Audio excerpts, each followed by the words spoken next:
जीवंत कविता के महान रचनाकार तथा मगही के कबीर से विभूषित प्रख्यात कवि स्वर्गीय मथुरा प्रसाद नवीन की मनाई गई 21वीं पुण्यतिथि। हमर गाँव हो आला बबुआ, हमर गाँव हो आला, बेटा हो बंदूक उठैले, बाप जपो हो माला। ये पंक्तियाँ आज फिर सभी के जहन में ताज़ा हो गई है। जीवंत कविता के महान रचनाकार तथा मगही के कबीर से विभूषित प्रख्यात कवि बढ़ैया निवासी स्वर्गीय मथुरा प्रसाद नवीन की 21वीं पुण्यतिथि बड़े हर्षोल्लास के साथ मनाया गया। इसका आयोजन मथुरा प्रसाद नवीन चेतना समिति के तत्वावधान में समिति के वरीय सदस्य डॉक्टर सत्येंद्र अरुण सिंह की अध्यक्षता में किया गया, जिसमें उपस्थित सदस्य व ग्रामीणों ने संयुक्त रूप से नागवती स्थान स्थित कवि मथुरा प्रसाद नवीन के प्रतिमा पर फूल माला व पुष्पांजलि अर्पित कर श्रद्धांजलि दिया। वहीं मौके पर उपस्थित सदस्य ने संबोधित करते हुए कहा कि जीवंत कविता के महान रचनाकार तथा मगही के कबीर से विभूषित प्रख्यात कवि बढ़ैया निवासी स्वर्गीय मथुरा प्रसाद नवीन की कीर्तियां आज भी समाज के लिए प्रासंगिक है।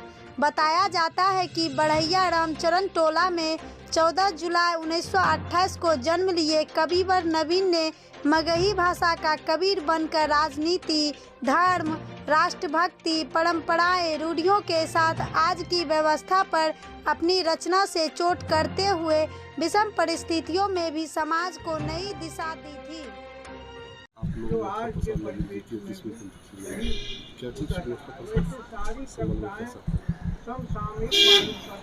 नवीन जी विशुद्ध रूप से मगही के मौलिक कवि थे। उन्होंने वर्तमान समय की समस्त समस्याओं को अपनी कविता में उकेरा है, इसीलिए उन्हें समय का कवि कहना अनुचित नहीं होगा। नवीन जी मस्त मौला थे, हरफन थे, किसी चीज़ की परवाह नहीं करते थे। वे जिद्दी भी एक नंबर के थे। कई बड़े बड़े साहित्यकारों ने उन्हें अपने पास रहने का आग्रह भी किया, लेकिन स्वतंत्र चेता होने के कारण वे कहीं टिक नहीं पाए। वो जन जन के कवि थे। समाज में जो विसंगतियां हैं, कुरीतियां हैं, बुराइयां हैं, उन पर उन्होंने खुलकर लिखा। राजनैतिक भ्रष्टाचार, धार्मिक भ्रष्टाचार, सामाजिक भ्रष्टाचार, सभी विषयों पर वे सहज रूप से लिखते रहे। ऐसा कवि मिलना लोक भाषा में दुर्लभ है।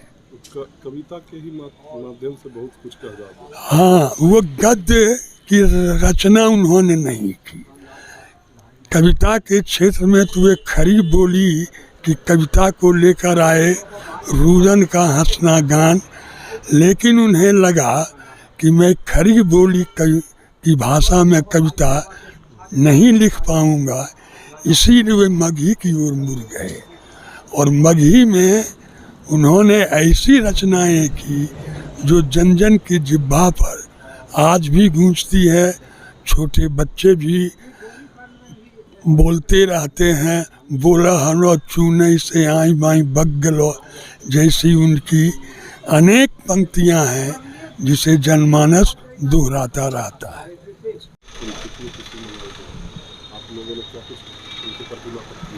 जी बिल्कुल, आज मथुरा प्रसाद नवीन जी की 21वीं पुण्यतिथि है और नवीन चेतना समिति के जितने सक्रिय सदस्य हैं आज इनके प्रतिमा के आगे माल्यार्पण करने के लिए, और ग्रामीण भी यहाँ पे मौजूद हैं।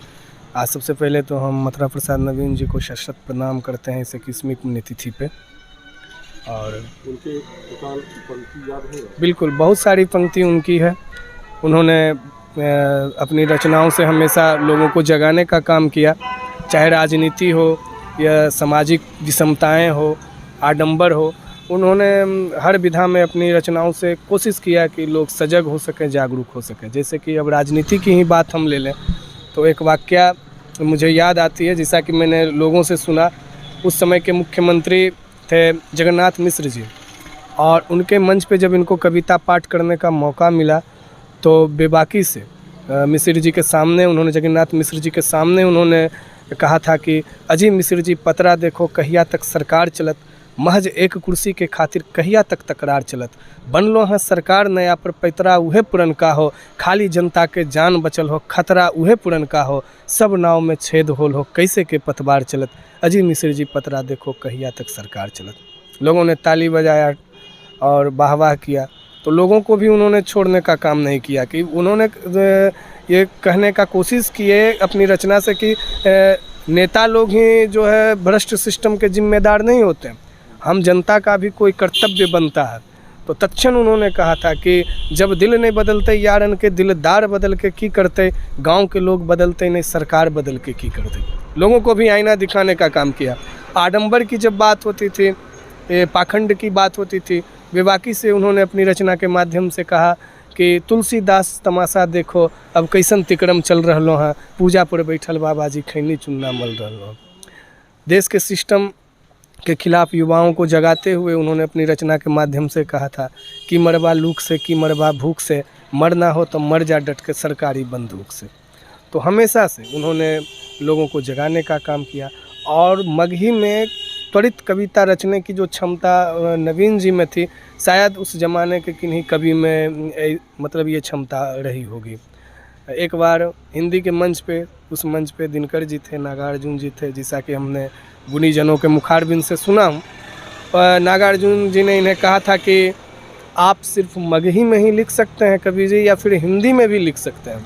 तो त्वरित उन्होंने कहा, हिंदी में कहा था कि चढ़ कुतुब के ऊपर दुम तक और लगा दूरबीन देख लो, पूरब पश्चिम उत्तर दक्षिण भारत का हर सीन देख लो।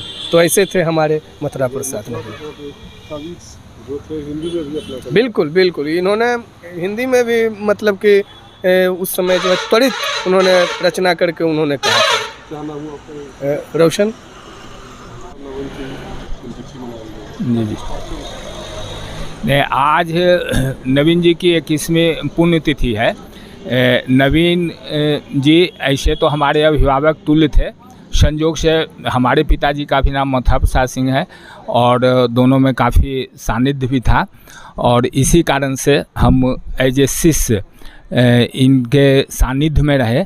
और इनकी जो खूबी थी वो ये थी कि किसी भी बात को कविता में शब्द में पिरो कर करके रख देना इनके चुटकी बजाने जैसी बात थी।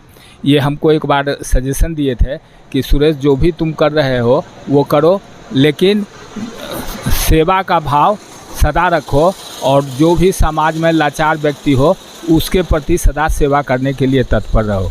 नवीन कवि जी हमारे एब्सेंट में, हम उस समय बिहार से बाहर थे, उस समय गुजरे थे।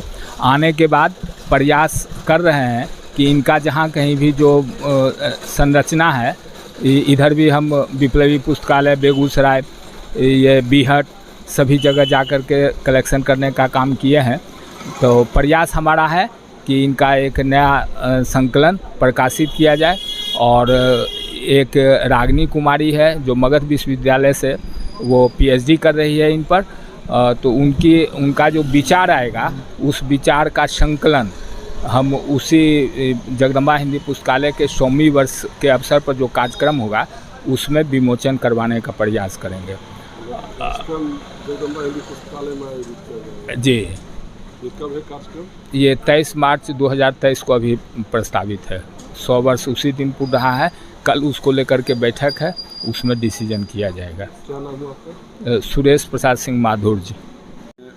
मथुरा प्रसाद नवीन जो कवि है उनका मनाया गया। क्या कुछ आप लोगों ने आज किया? आज हम लोगों ने उनकी पुण्यतिथि पर एक माल्यार्पण का कार्यक्रम किया और उनके कविता के क्षेत्र में उनके योगदानों को याद किया। और ये एक बढ़िया के महान कवि हुए जिनकी कृति पूरे बिहार और जहाँ तक हो साहित्य जगत में फैला हुआ है। ये एक साधारण परिवार से होते हुए भी इन्होंने साहित्य के क्षेत्र में अपना बहुत बड़ा योगदान दिया है। इनके नाम के कारण भी बढ़िया का नाम रोशन हुआ है। हाँ, यहाँ प्रतिमा बढ़िया में बहुत सारे लोगों के प्रयास से एक इनकी आदमकद प्रतिमा की स्थापना की गई है, जहाँ हम लोग साल में एक बार इनका जन्म तिथि और पुण्यतिथि मनाते हैं। प्रवीण कुमार।